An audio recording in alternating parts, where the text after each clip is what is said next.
So today I went and saw The Sisterhood of the Night, which is written by Marilyn Fu. This is her first screenplay, and it's based on a short by Stephen Millhauser, who I believe wrote The Illusionist. And it's directed by Caryn Waechter, and this is also her first feature.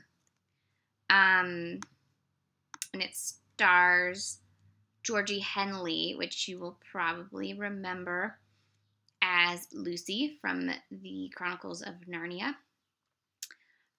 This is her only her second film post Narnia. If only they do more Narnia. Okay. And then it also has Cara Hayward from Moonrise Kingdom, and a great supporting cast. So a girl named Willa Cuthrell that I've never seen before, and Olivia de Jong, and I think this is one of her first films. And Cal Penn shows up. He's quite good in this.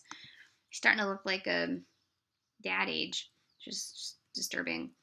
But anyways, so it's about two girls and then they separate, and then the one girl decides to go completely offline, like no more Facebook, nothing, and she starts this sort of secret society known as the Sisterhood of the Night, where they meet up, and you don't find out what it is that they're doing until the end of the film. And the other girl wants to be in on it, but she hasn't been chosen, and she has this blog, and then she sort of makes some things up based on things she saw, but couldn't explain, but essentially lies, and posts about it on the blog, and it blows up and becomes this sort of witch hunt, if you will.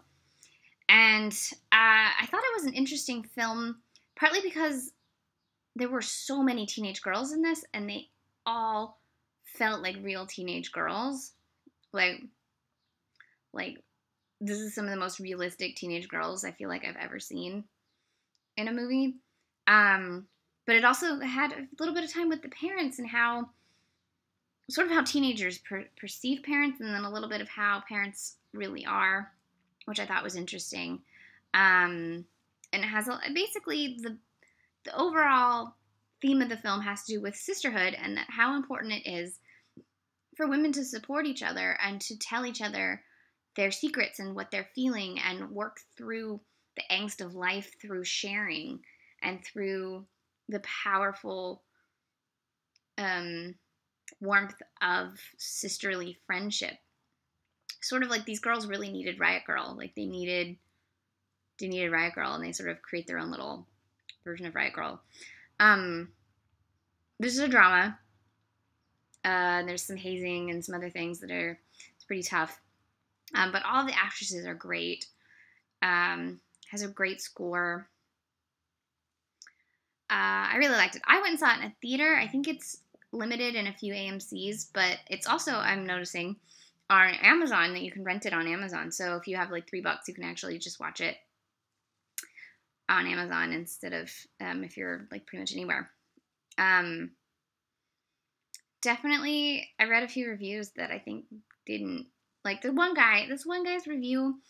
He spelled one of the actors' names wrong. I'm like, I can't take your review seriously if you can't even spell the actor's name correctly. That's just not right. But I also feel like he says it didn't feel real, and I'm like, I don't know, if you were ever a teenage girl, you probably weren't because your name's Tom. But it felt real. It really made me remember several films I watched this year about teenage girls that felt actually like teenage girls, made me remember how much I hated being a teenager and how glad I am that I am not a teenager, and then I'll probably spend the rest of my life trying to get over how much I hated my teenage years.